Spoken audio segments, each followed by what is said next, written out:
Bom dia, desejar boas-vindas a todos, todas vocês. E então, gostaria de abrir a primeira escola de inverno então, do LMI SAGEM.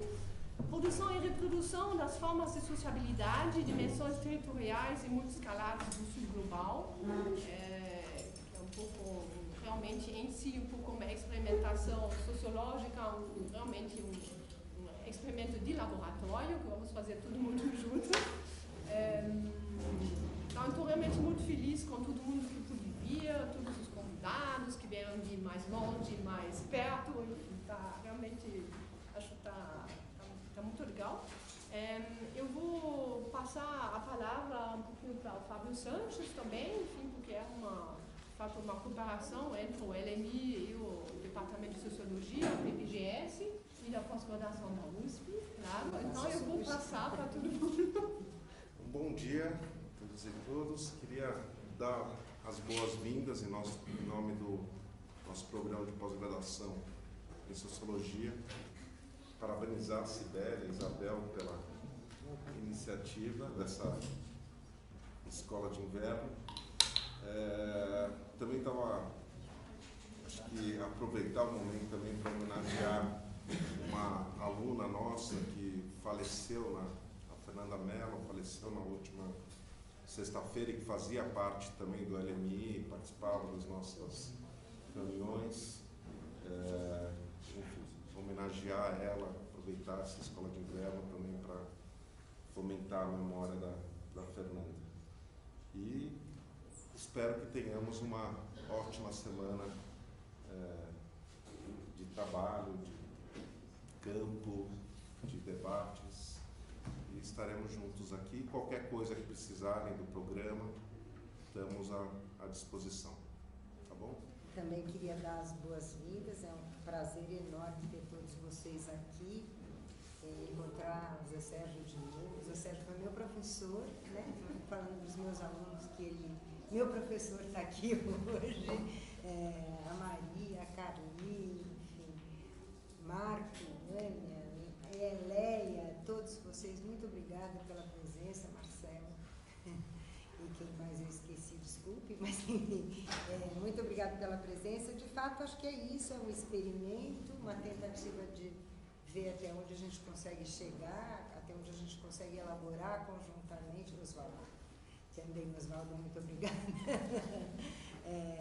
Até onde a gente consegue elaborar conjuntamente nessas várias entradas. O desafio é exatamente superar essa fragmentação de entradas para ver como é que a gente pode transitar entre esses campos de reflexão e de pesquisa. Né? Esse é, de fato, um experimento. Abrimos a escola de inverno com um clima de inverno, sejam muito bem-vindos e vamos ver o que a gente consegue trabalhar conjuntamente, até onde a gente consegue chegar conjuntamente. Era isso. Bom, gente, também não vou falar muito. Bom, espero que a sabedoria vai junto, tá? Mas senão não chego nada aqui. Então, de fato, eu queria falar um pouquinho de onde que surgiu essa ideia dessa escola de inverno. E, em primeiro lugar, de agradecer a todos vocês e, enfim, principalmente os alunos, de fato, do LMI, porque, de certa forma, era um pouco a iniciativa de vocês, a ideia de vocês. E era desde o ano passado, enfim, que a gente discutiu em comum, bom, o que a gente vai fazer durante esse ano, o que vai acontecer, e que de fato que vocês se empolgaram muito e, enfim, que em comum tivemos essa ideia de fazer essa escola de inverno, enfim, de fazer uma escola em comum e de fato de colocar e de cruzar os diversos campos, inclusive de vocês, de pesquisa aqui em São Carlos e na região, e de ver um pouco a partir daí o que a gente poderia fazer. Então, em particular, de fato, de retomar o que era a ideia fundadora um pouco do LMI, a saber de cruzar diversos campos de pesquisa, de fazer pesquisa multissituada e de sair um pouco dos caminhos trilhados anteriormente e, de fato, de fazer isso tanto teoricamente como a partir da prática. Então, eu acho que eu vou simplesmente, não muito tempo, mas retomar um pouquinho de onde que veio na prática, na própria trajetória de pesquisa que de fato a gente tem em comum com Sibeli em primeiro lugar, com o Fábio também, enfim, com diversas pessoas, Ania, Marco que está aqui, a Lea Lima, e, enfim, que de fato mostrar que ao mesmo tempo, eu acho que é uma tendência, corresponde a uma tendência que se encontra na antropologia, mas nas ciências sociais de uma forma geral, de fazer pesquisa multissituada e que tem a ver com a mudança da conjuntura mais geral, mundial, global, né? Que de fato não adianta mais você simplesmente se limitar a um campo situado de tipo etnográfico, mas muito localizado e fazer como se esse mini pedaço microscópico fosse uma representação da realidade, mas de fato que tanto você é obrigado a dar conta dos efeitos multiescalares que atravessam esse campo mesmo microscópico, mas ao mesmo tempo também de comparar entre diversos campos. Então, eu acho que isso é uma tendência que tem a ver com essa mudança de conjuntura de forma geral, mas de fato para nós surgiu a partir da própria experiência de pesquisa. E é por isso que queria retomar isso assim muito brevemente, um pouco de onde que veio, de onde que vem essa ideia, né? Enfim, desse laboratório de pesquisa, né? Enfim, que tem justamente o nome Social Activities, Gender, Market and Mobilities from Below, na América Latina, né?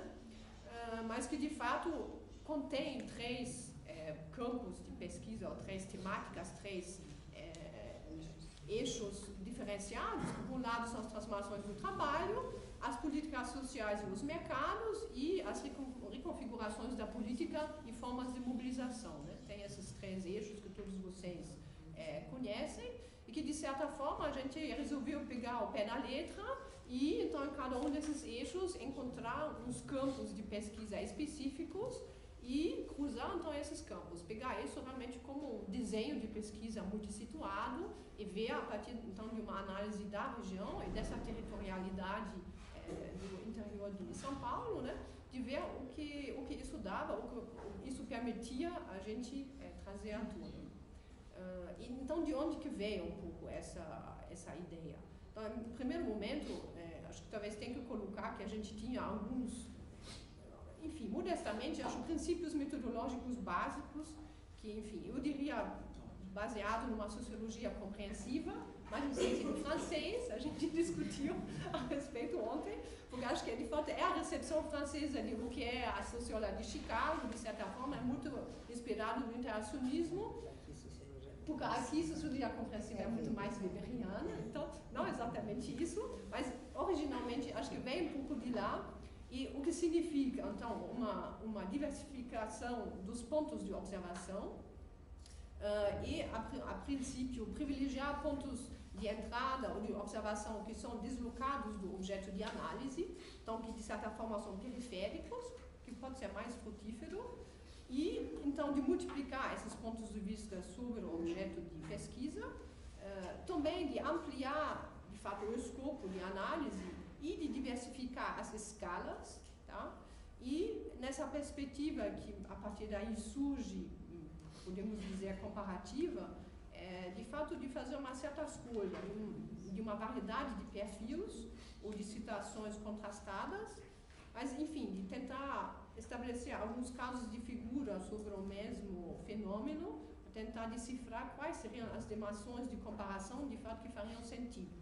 Então, quer dizer, é uma definição das dimensões da comparação que vem por dentro e que não vem por fora. Não, a princípio, no início que a gente vai falar, a gente vai comparar tal coisa em tal lugar, como comumente isso se faz, ou pelo menos se pretende que está sendo feito muitas vezes quando tem pesquisas comparativas, mas que de fato você vem por dentro. Você vai analisando um determinado fenômeno em diversos lugares, aí você vê dentro das dinâmicas de cada fenômeno o que talvez poderiam ser pontos comparáveis, onde que isso faria sentido. Acho que um pouco diferente em termos de procedimento. Tá?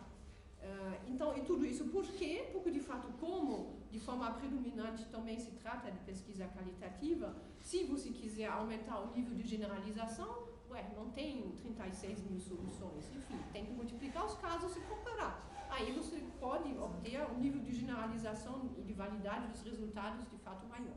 Então, isso é um pouco, enfim, o que é essa abordagem? Eu acho que a gente compartilha bastante, inclusive no âmbito do LMI, e que permite justamente que você possa elaborar uma certa comparabilidade, ou então fazer esses desenhos multissituados, mesmo com temáticas muito diversas, vamos dizer, mas que tem algo em comum, e justamente essa algo, em grande parte, é o tipo de procedimento, essa abordagem metodológica. Então, obviamente, a gente poderia fazer tudo uma equação teórica de o Marcos, o Buramoy, enfim, na sociologia, na antropologia, que, enfim, como eu disse, que acho que está virando realmente uma certa tendência, tá? De fazer essas pesquisas multiestruturadas e multiescalares, e que, enfim, que é frutífero nesse contexto atual, nessa conjuntura, mas, enfim, que para nós veio a partir dessas diversas experiências que eu vou explicitar rapidamente, e que se cristalizou, assim, uma cristalização institucional, se a gente pode dizer assim, no LMI, enfim, um experimento sociológico mesmo, de certa forma. Então, acho que a primeira experiência, só para lembrar, e acho que a maioria de vocês já sabem, mas enfim, essa coisa ela não vem de ontem. Então, acho que a primeira experiência de pesquisa coletiva era no início dos anos 2000, era uma pesquisa intergeracional também, e de um campo de pesquisa coletivo que tinha como particularidade em São Paulo, tá? Era no âmbito de um projeto sobre mobilidades ocupacionais e recomposições societais na cidade de São Paulo. Então, isso na época, de fato, era um grupo junto com o Roberto Cabani e a Vera Teles na USP. E o primeiro livro que saiu disso são As Tramas da Cidade, que acho que vocês conhecem. E o segundo era As Saídas de Emergência, que inclusive a gente tem aqui no departamento. E o que tinha essa pesquisa como particularidade, que acho que de certa forma a gente salvou um pouco até agora? Eu acho que a primeira coisa era que a gente ia a campo juntos, que tinha grupos de 5, 6, 7, a gente ia nos lugares, cada um tinha uma vaga ideia de o que ele estava procurando, um interesse de pesquisa, e a gente observava, fazia entrevistas, saía de lá e levava um tempão até voltando, fazer mais entrevistas, até ao final de um processo de 1 ano, 2 anos, 3 anos, os diversos participantes, que na época eram alunos, enfim, que faziam mestrado, depois fizeram os doutorados, eles encontraram quais eram as próprias temáticas de pesquisa individuais e sobre o que eles iam fazer esses projetos, mas que de certa forma permaneceram articulados nesse âmbito colaborativo. Eu acho, assim, para mim isso era uma experiência meio formadora, e essa coisa de você trabalhar entre gerações diferentes, e você aprender a fazer o campo junto. Já na época eu sempre reclamava com o Roberto, e dizia para ele, para o Roberto Cabani, o que vocês estão fazendo é realmente, enfim, desculpe, mas é do caralho, só que ninguém escreve como vocês estão fazendo, porque eles iam e voltavam a fazer as entrevistas durante horas, eram entrevistas de 5 horas, voltava, ia, comia, fazia comida, enfim, era realmente uma incursão em campo muito intensa, na periferia de São Paulo, também no centro de São Paulo, nos meios populares, e ao mesmo tempo tinha toda uma parte, de fato, que era de observação, só que nunca era definido como tal. Eu achava que era realmente para você aprender, entender o sentido disso, tinha que participar. Então passava, de fato, por essa prática coletiva, e que, enfim, permitiu ao longo desse período a cada um a encontrar realmente o que era a questão individual de pesquisa que cada um queria continuar elaborando. Então isso eu acho que foi a primeira coisa, e então isso era uma experiência, bom, em São Paulo mesmo, era Brasília e São Paulo. Aí eu acho que o segundo experimento coletivo, de certa forma, era no âmbito do projeto Latina Assiste. Aí entram em cena o Marcos Ceballos, a Ania Tiziani, que estão aqui, a Leonina também, depois que entrou, o Fábio também já, enfim, a Cibele, enfim, aí tem o Jacó também, que não podia estar hoje, mas que de fato era inicialmente um projeto que era montado por um colega francês, o Bruno Loutier, e que tinha como objetivo de fazer os antigos alunos dele, entre os quais vocês, pesquisa de campo, de fato, sobre as políticas sociais e, em particular, de assistência latino-americanas, e a partir de um intuito de onde que essas transformações estavam indo durante os anos 2000, que o Bruno Loutier tinha, porque ele mesmo nunca fez campo propriamente dito, mas ele tinha vários alunos na América Latina, então ele tinha uma visão do conjunto, eu acho, bastante boa, e que de certa forma se usou disso, então, para fazer essa proposta, montar essa equipe, e a ideia era, de fato, de entender as relações e interações entre uma oferta institucional e as lógicas dos atores, que a gente chamava isso na época, que eram de fato as mulheres assistidas em 6 metrópoles da América Latina, e que no fim levou de fato a passar da categoria mulher à construção do gênero através desses dispositivos políticos, para dizer de forma muito curta. Então tem um livro em francês, Leclerc, Face Morale do Capitalismo, que é o resultado final um pouco dessa pesquisa, também vocês podem dar uma olhadinha se querem, que saiu no fim do ano passado na França, e aqui no Brasil, aquelas políticas sociais, aquele livro com Aníbal Garcia dos Santos, que é mais o caso mesmo de São Paulo e de políticas de assistência e de saúde, porque justamente o que trouxe essa experiência coletiva, e por que eu estou falando disso aqui agora, que acho que por um lado como a gente era uma equipe um pouco mais numerosa no Brasil, um pouco mais diversificada, e a gente saía do simples âmbito das políticas de assistência, que eram, enfim, aquelas políticas de cash conditional transfer na América Latina, que era como se fosse uma certa geração de políticas sociais nesse âmbito regional latino-americano, enfim, que era uma espécie de laboratório, né, nesse período, de não só ver aqueles ajustes dessas políticas caminhando de um país pelo outro, se adaptando, implementando, concretizando de formas diferentes, mas também o que a gente fez de fato era sair dessas políticas só de assistência, mas tiver políticas de saúde, tiver políticas de moradia, de cultura, e logo, enfim, o que aconteceu, eu acho que é aí que é um pouco, enfim, que a gente está capitalizando agora de certa forma, cruzando essas entradas, a gente se encontrou no território. Várias vezes isso aconteceu. A Sibeli foi para um lugar com totalmente outra coisa, eu fui por outro caminho, eu falei, mas você foi lá? Mas o que você estava fazendo lá? Mas eu estava lá. Mas como isso? No mesmo lugar tem uma ONG que tem uma antena que implementa as políticas de assistência e do lado tem a implementação de um programa de habitação. Isso aconteceu várias vezes. Esses encontros não previstos, a gente fala, olha, por aqui tem alguma coisa, é o campo que revelou aquilo. Não era a gente que antes falava, vamos cruzar justamente como se fosse uma hipótese de trabalho, não. É que de fato aconteceu porque a gente estava trabalhando juntos e a gente realizou que que realmente estava acontecendo uma espécie de intersetorialidade, e aí a gente foi atrás dessas articulações. Quais são esses pontos de interseção? Então era realmente de entender como passavam as condicionalidades entre os setores, entre essas políticas sociais, quais eram as formas de financiamento também, assim, a gente chamou de privatizações cruzadas entre a cultura e a saúde, por exemplo, mas também com a assistência. Então a gente chegou a de fato identificar várias interseções e ao longo do tempo criar uma espécie de desenho de pesquisa que tanto era multiscalar, porque, enfim, isso virou, acho, mais significativo mais proximamente, mas principalmente que era multissituado e que cruzava esses diversos campos e os resultados que apontaram para esses novos objetos de pesquisa. E entre esses novos projetos de pesquisa, enfim, tinha o trabalho, claramente, mas também então, as privatizações, a captação da demanda e, em particular, os regimes morais, né, que, de certa forma, estavam caracterizando esses pontos de interseção, formas de cristalização, enfim, a gente chamou isso de uma espécie de mosaico de configurações e já apontava para uma certa, uma tessitura do social mais em formato de rede, ou de, enfim, não sei como qualificar aquilo, de fato é um conjunto de enredeamentos. Produções, né, enredadas. Uma produção enredada.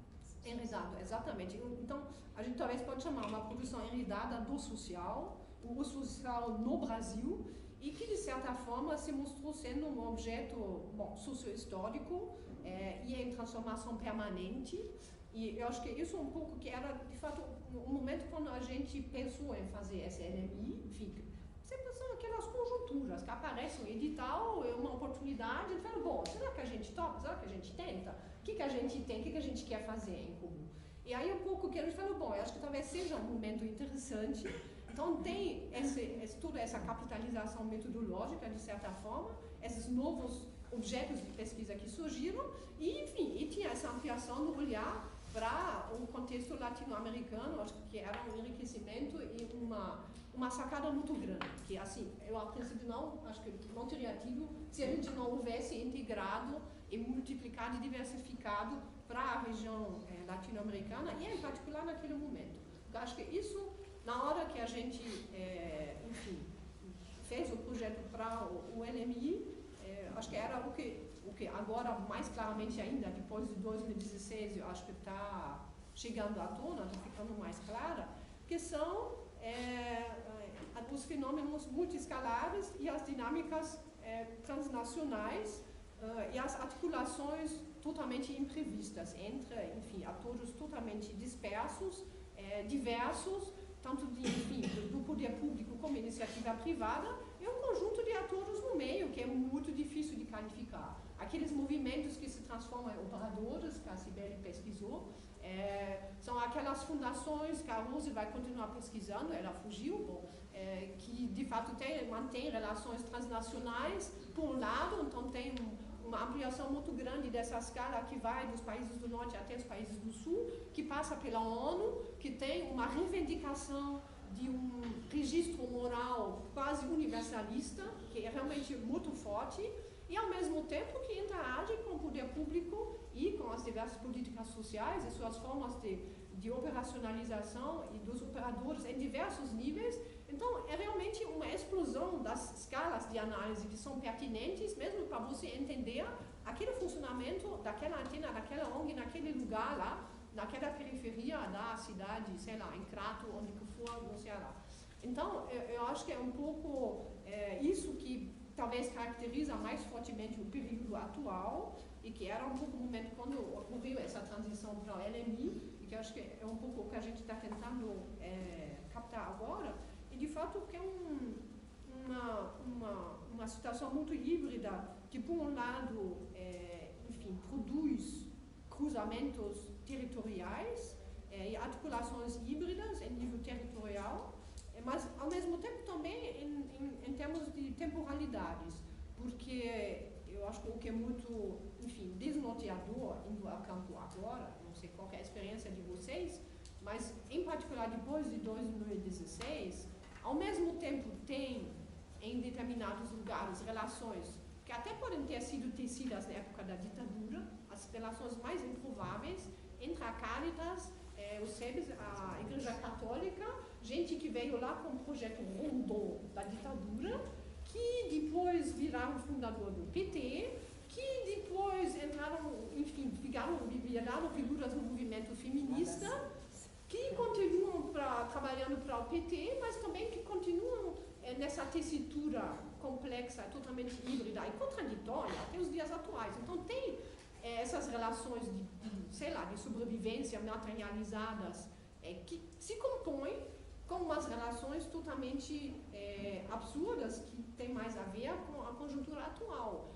Enfim, eu acho que deixa a gente um pouco realmente sem saber exatamente quais seriam as categorias adequadas para esse tipo de construções, e nada simples. Enfim, constrói uns objetos onde que tem, acho que você chamou isso formas de cristalização ou de pontos de aglutinação desses fenômenos, porque tem um social que se transforma. Então tem uns pontos onde que tem uma justaposição dessas relações absurdas, que são muito diversas, e que implicam a religião, e que implicam a política, e que implicam o empreendedorismo, e, enfim, que formatam formas de atuação e de hierarquização social fortes, mas que não são nada unilaterais e que não tem necessariamente só a ver com a conjuntura atual, mas que também são atravessados por esses laços criados no passado, e ao mesmo tempo que, enfim, que existem de formas muito imbricadas e diversas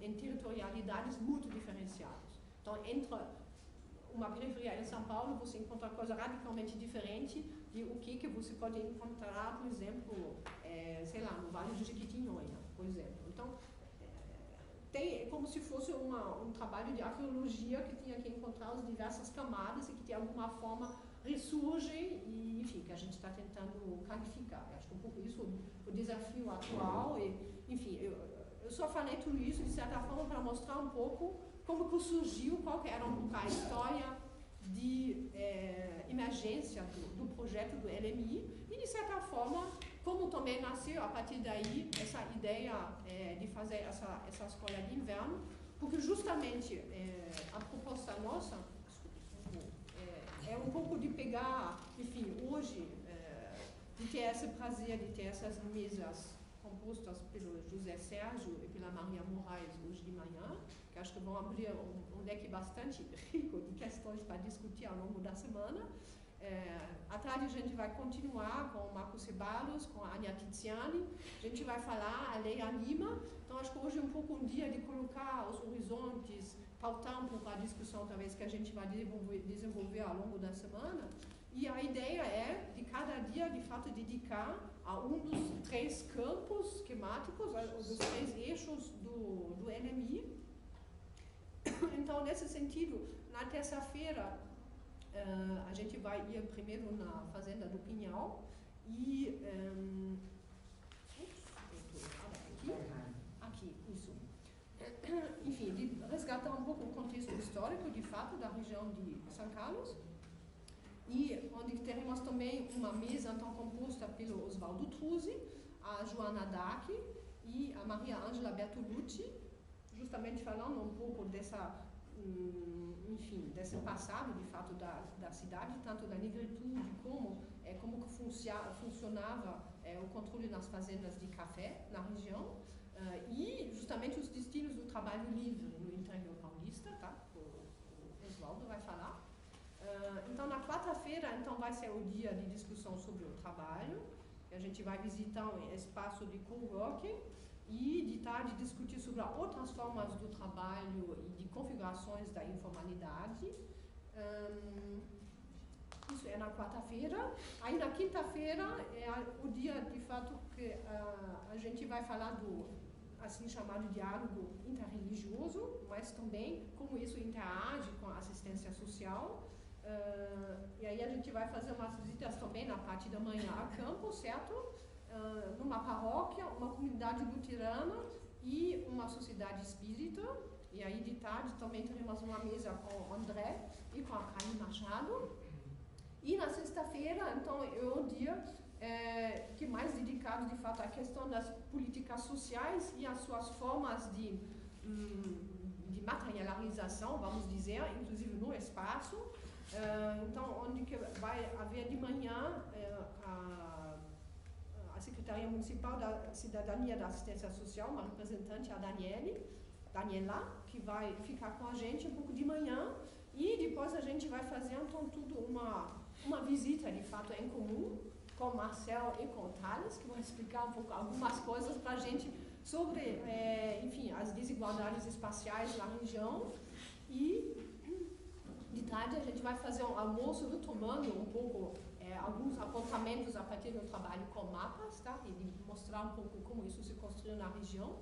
E, no fim, enfim, a ideia é de tentar, de alguma forma, retomar um pouco essas diversas entradas e de fazer um fechamento a partir desses diversos cruzamentos. Então, de certa forma, é uma colocação em prática mesmo dessa abordagem, enfim, dessa arquitetura, né, desse desenho um pouco que tanto, enfim, orienta a construção interna do LMI, mas, enfim, então é realmente um experimento, a gente nunca fez isso. Enfim, eu queria agradecer muito vocês pela empolgação, uma pena que Rose não está, mas enfim, depois a gente vai agradecer devidamente a ela, porque acho que ela carregou um baita de um boi aí no âmbito dessa preparação. Enfim, então eu acho que é isso por enquanto, tá bom? Bom, como eu sou de outra geração, esse intergeracional é isso, né? Eu e ela. Eu queria localizar algumas dimensões dessa história um pouco mais remota. Acho que a primeira é a presença do Roberto Cavalli, com quem eu comecei a fazer pesquisa, para vocês terem uma ideia, nos anos 80, né? Porque ele falava muito mal francês, português, e eu falava francês. Então, a gente ia para campo junto. Desde os anos 80, eu ainda era um estudante de mestrado, e ele é fundamental nessa constituição dessas equipes e desse trabalho coletivo e dessa maneira de se engajar no campo, né? A dimensão do campo sempre foi muito importante, do trabalho de campo sempre foi muito importante. E também queria mencionar o Centro de Estudos dos Direitos da Cidadania, que sediou os primeiros acordos com o Robert Cabana, inclusive esse acordo entre a Vera e o Robert, entre, enfim, Senedic e EAD, até hoje há um acordo em curso. Por que isso é importante? Isso é importante porque tem uma tradição de reflexão dentro do Centro de Estudos dos Direitos da Cidadania, e eu me sinto muito, assim, eu acho que eu devo muito a essa tradição. Qual é essa tradição? Acho que isso tem tudo a ver com a dimensão da transescalaridade. Essa tradição é uma tradição que não abre mão de pensar o país.